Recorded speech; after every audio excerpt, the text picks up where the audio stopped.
buenos días. Seguimos en el corazón del libro Carta a los Hebreos y seguimos con pasajes para leerlos cuidadosamente, pero bueno, con toda esta riqueza que tiene esta escritura que hemos dicho de exhortación, instrucción, enseñanza, ¿sí? Para el pueblo hebreo en cuanto a comprender el corazón del cristianismo. Terminamos de leer el capítulo 8 y con un pasaje fantástico de Jeremías 31. Ese pasaje está dentro de lo que se llama el libro de la consolación del profeta Jeremías. Capítulos 30 al 33 son todas palabras que llegan, que Dios intenta llegar al corazón del pueblo de Israel para que vuelva, y por supuesto que está mencionado el tema que está desarrollando acá Apolos de el pacto antiguo y el segundo pacto. Pero quiero volver a leer directa, porque no lo hicimos ayer, de leer el pasaje de Jeremías. Jeremías 31, del 31 al 34, y recomiendo leer Jeremías del 30 al 33, todo ese llamado libro de la consolación. En el 31 dice: vienen días, afirma el Señor, en que haré un nuevo pacto con el pueblo de Israel y con la tribu de Judá. No será un pacto como el que hice con sus antepasados el día en que los tomé de la mano y los saqué de Egipto, ya que ellos lo quebrantaron a pesar de que yo era su esposo, afirma el Señor. Miren la figura que usa el Señor. Este es el pacto que después de aquel tiempo haré con el pueblo de Israel. Pondré mi ley en su mente y la escribiré en su corazón. Yo seré su Dios y ellos serán mi pueblo.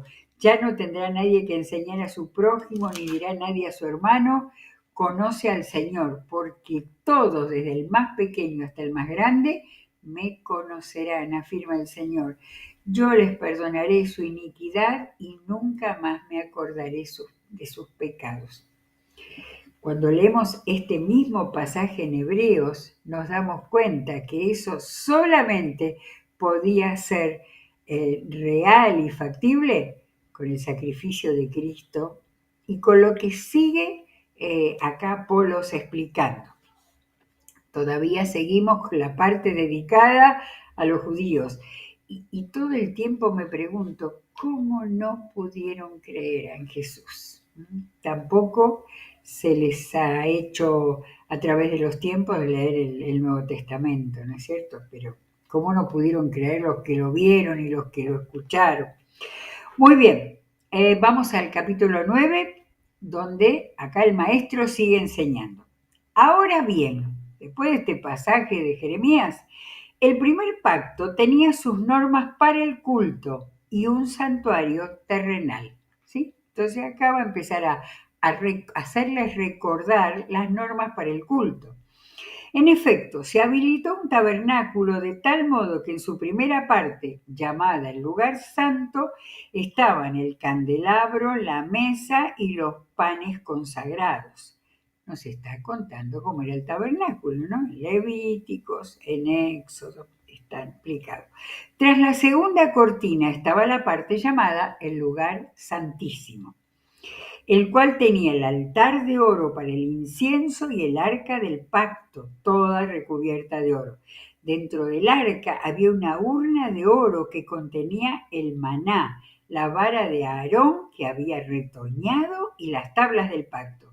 Encima del arca estaban los querubines de la gloria que cubrían con su sombra el lugar de la expiación.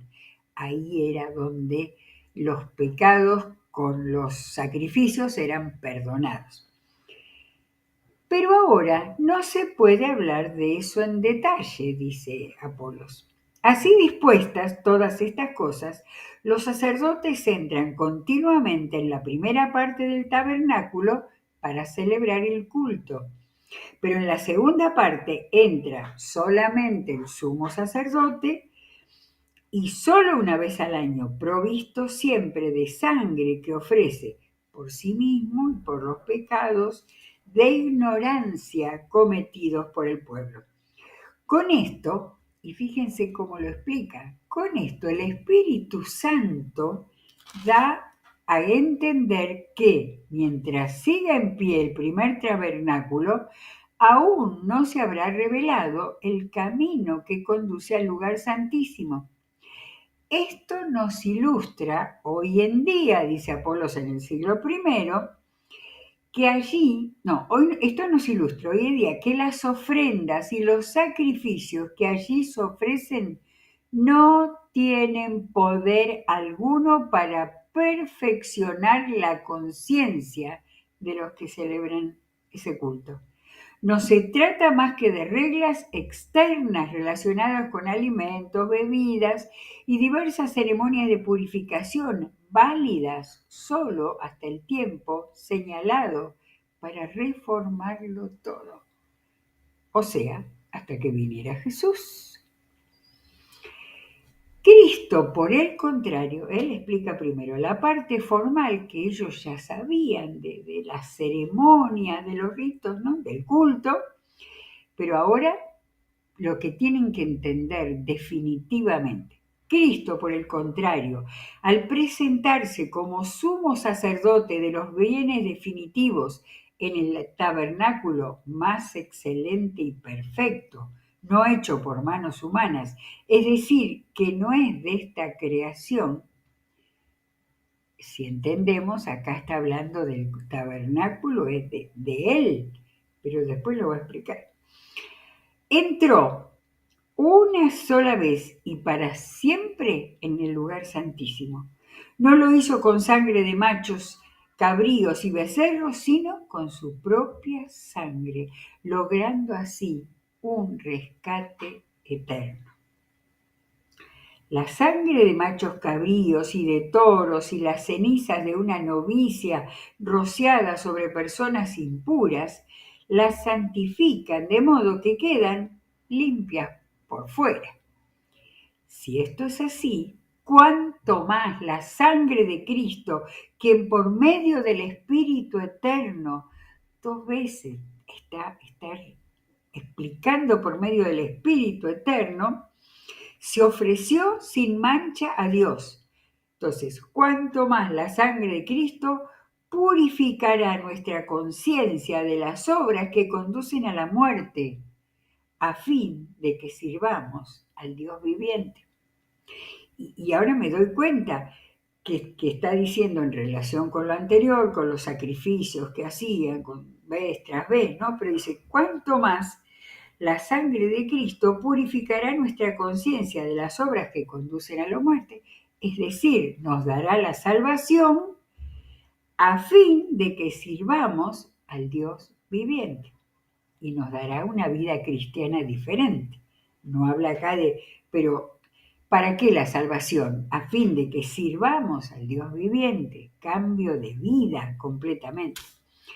Por eso, Cristo es mediador de un nuevo pacto para que los llamados, aquellos que son llamados, reciban la herencia eterna prometida, ahora que Él ha muerto para liberarlos de los pecados cometidos bajo el primer pacto.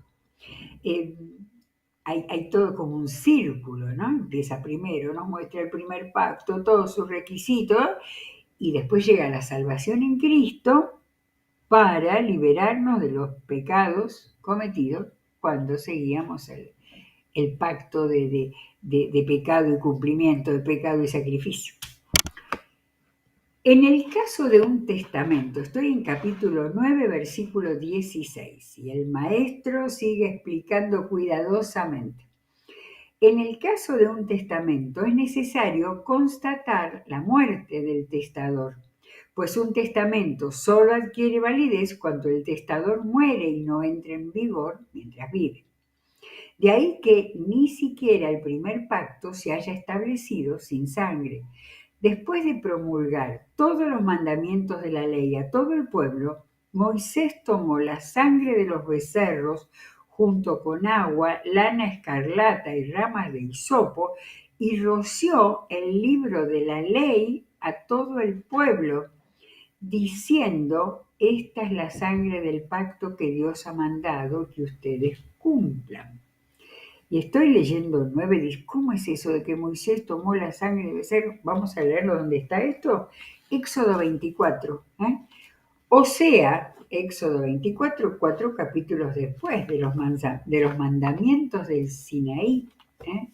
De manera que recordemos que Éxodo, después del Sinaí, empieza Moisés, el Señor por medio de Moisés a dar las leyes y todo lo que él quería darles para marcar su vida, ¿cierto? 24:6 dice esto mismo.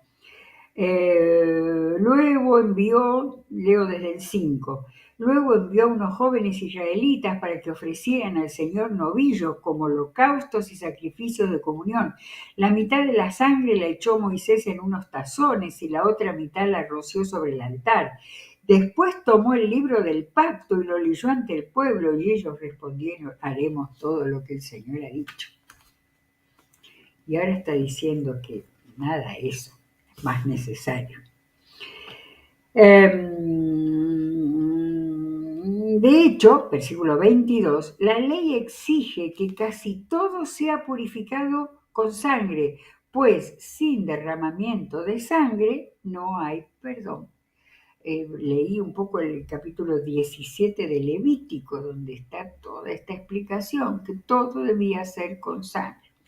Pero ahí en Levítico 17:11 decía algo interesante, que lo tomó Moisés en el Deuteronomio.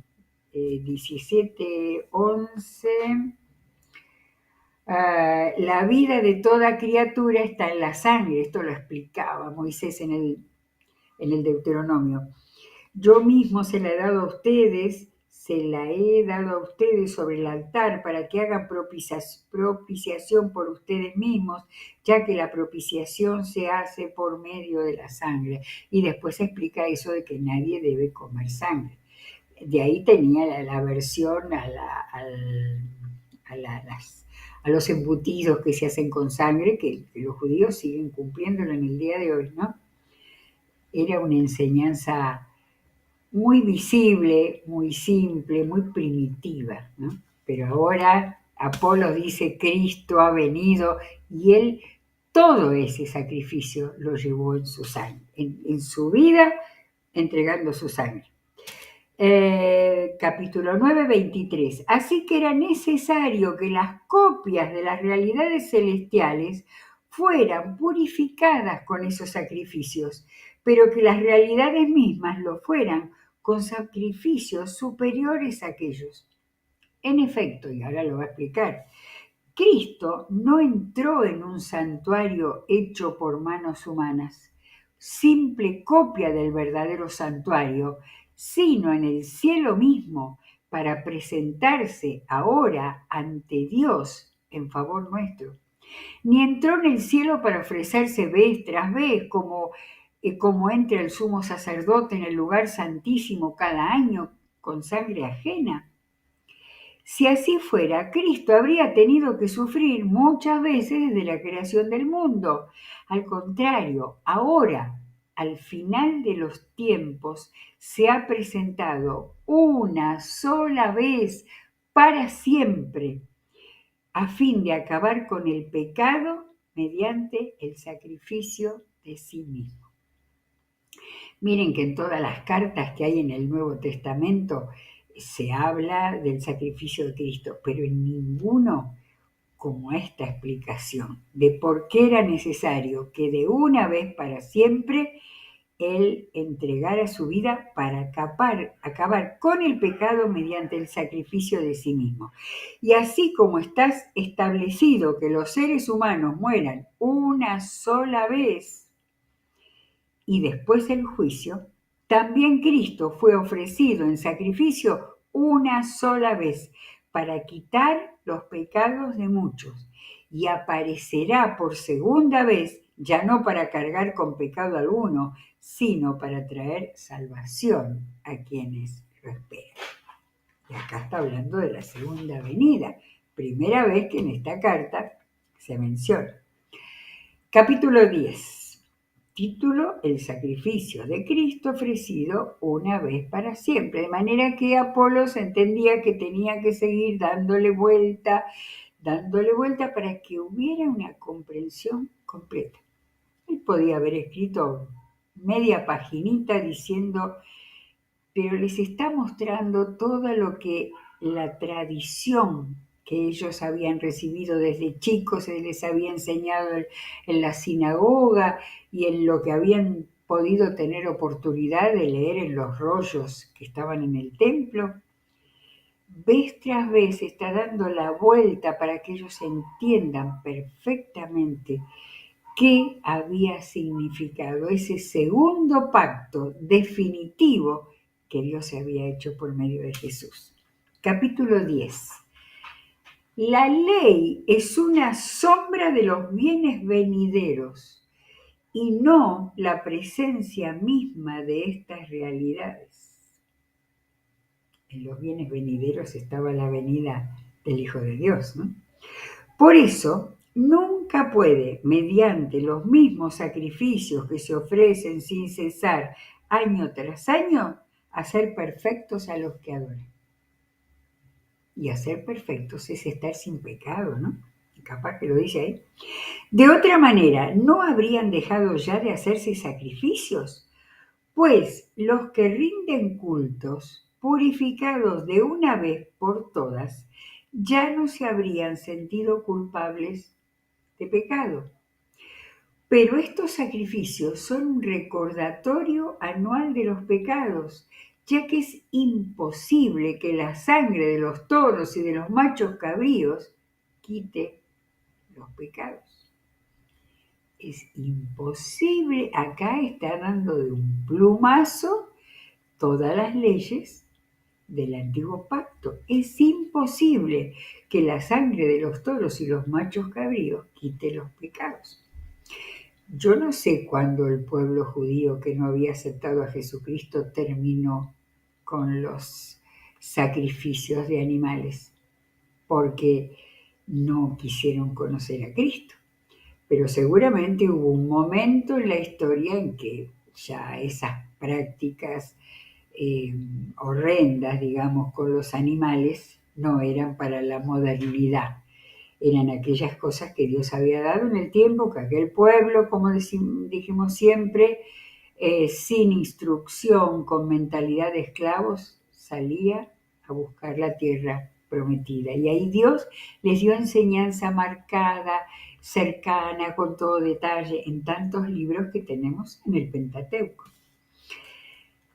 Bien, por eso, porque dice que es imposible que el pecado se librara completamente con esas prácticas, al entrar en el mundo, Cristo dijo, y cita un salmo, no es lo que cuando yo pensé que al decir eso aparecería un pasaje de los evangelios, no, cita el Salmo 40 del 6 al 8, que dice, a ti, está hablándole al Señor, el salmista, este es de David, a ti no te complacen sacrificios ni ofrendas, pero me has hecho obediente. Tú no has pedido holocaustos ni sacrificios por el pecado.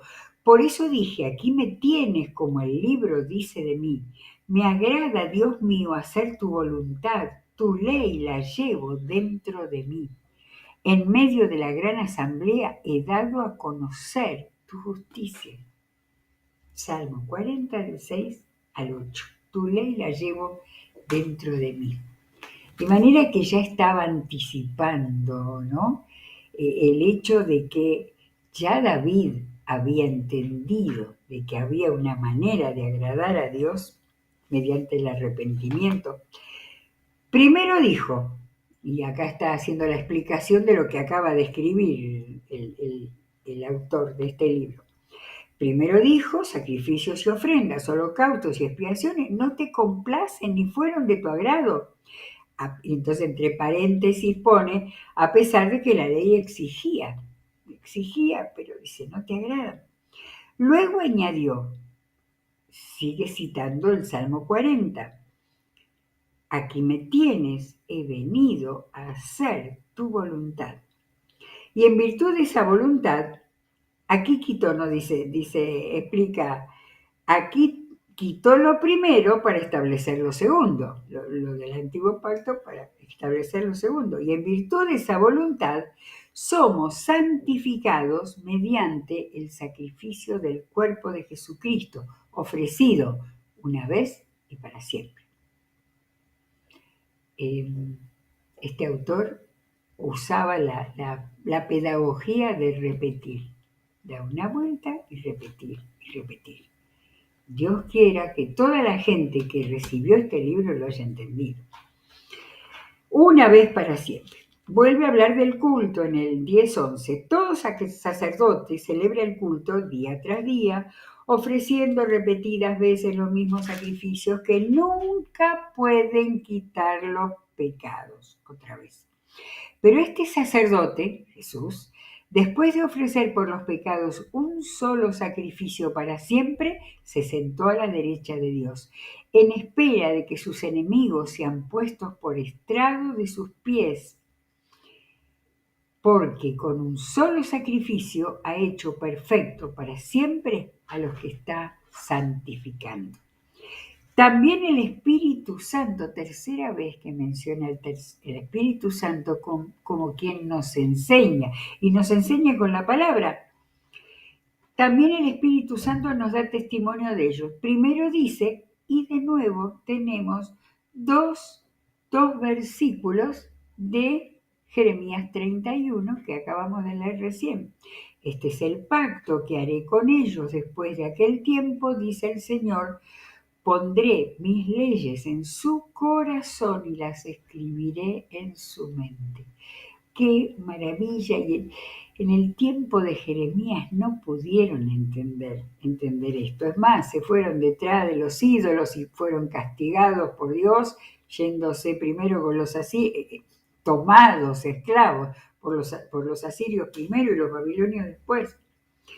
Y vuelve a citar, después añade, nunca más me acordaré de sus pecados y maldades. Esto está en Jeremías, esto es lo que Dios les decía en ese libro de la consolación para tratar de que reconocieran al Señor y se arrepintieran. Y miren todo lo que pasó después con la historia. Y cuando estos, está hablando de aquellos que han sido llamados, y cuando estos han sido perdonados, ya no hace falta otro sacrificio por el pecado.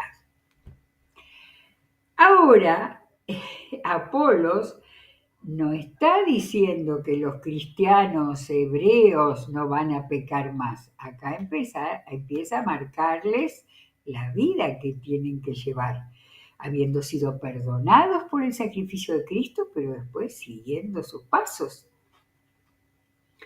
Así que, hermanos, capítulo 10, versículo 19, mediante la sangre de Jesucristo tenemos plena libertad para entrar en el lugar santísimo por el camino nuevo y vivo que Él nos ha abierto a través de la cortina, es decir, de su cuerpo.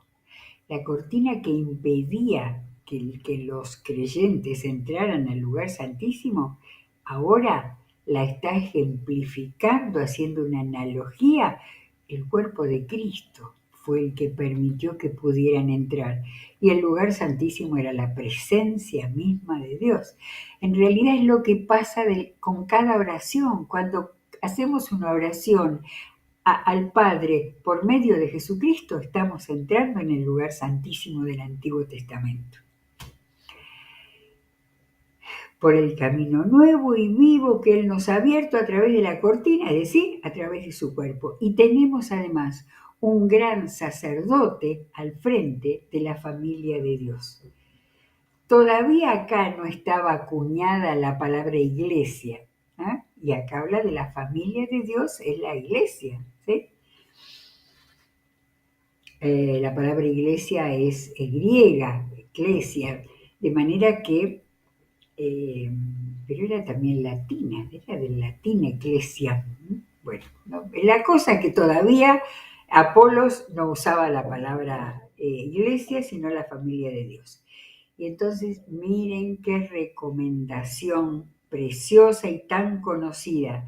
Acerquémonos pues a Dios con corazón sincero y con la plena seguridad que da la fe, interiormente purificados de una conciencia culpable y exteriormente lavados con agua pura. No sé si estaba pensando en el bautismo.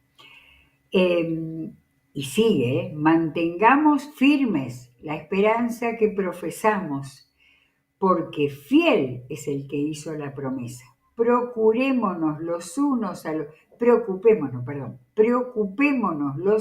por los otros, a fin de estimularnos al amor y a las buenas obras.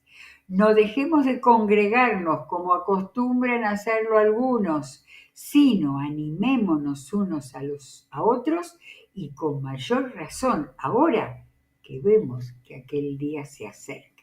Y acá hablo ya de la segunda venida. Vida cristiana pura, cuando empieza desde el versículo 19 a caminar, y entrar al lugar santísimo que es Jesucristo, que no era físico, pero era la presencia de Dios. Acerquémonos a Dios con corazón sincero, mantengamos firme la esperanza, preocupémonos unos por los otros.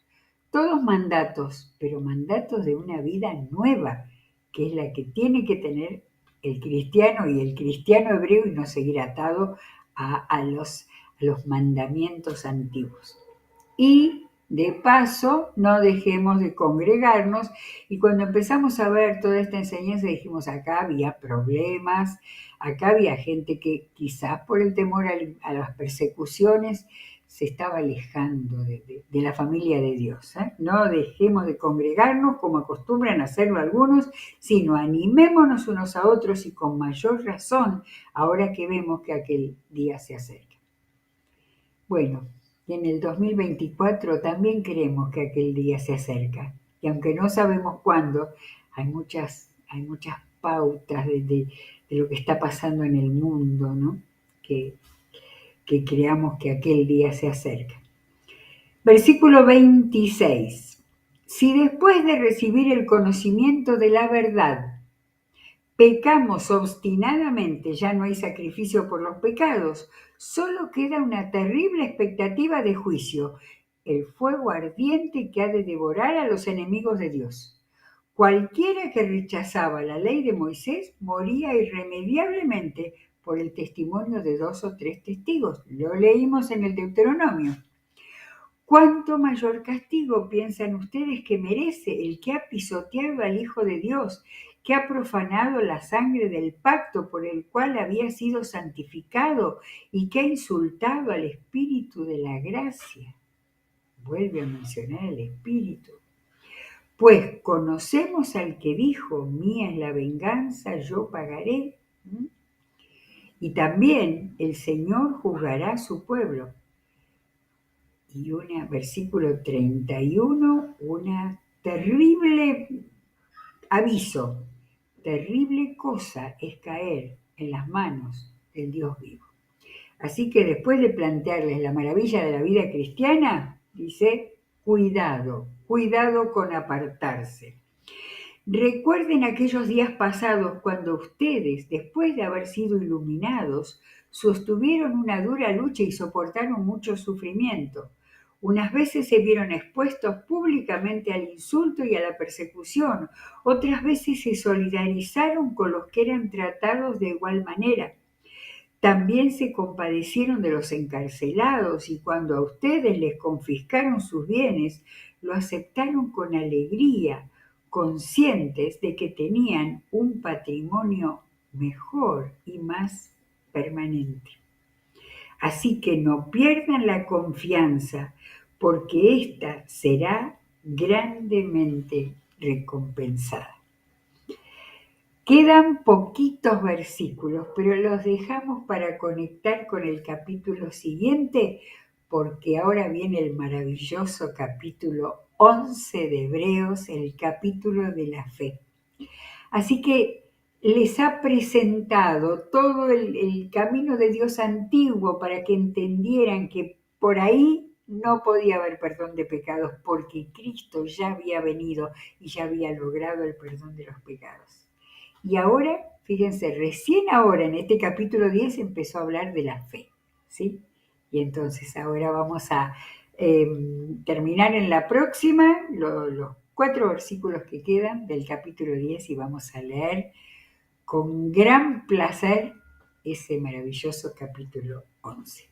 Como siempre, habrá libros que sean un poco más difíciles, pero espectaculares para abrir el entendimiento, para entender el plan de Dios a través de la historia. Por eso toda la historia está desde Génesis 1 y nos sigue cada vez más abriendo la cabeza para poder entender la manera en que Dios actuó y el mensaje de Dios para ahora a través de Jesucristo.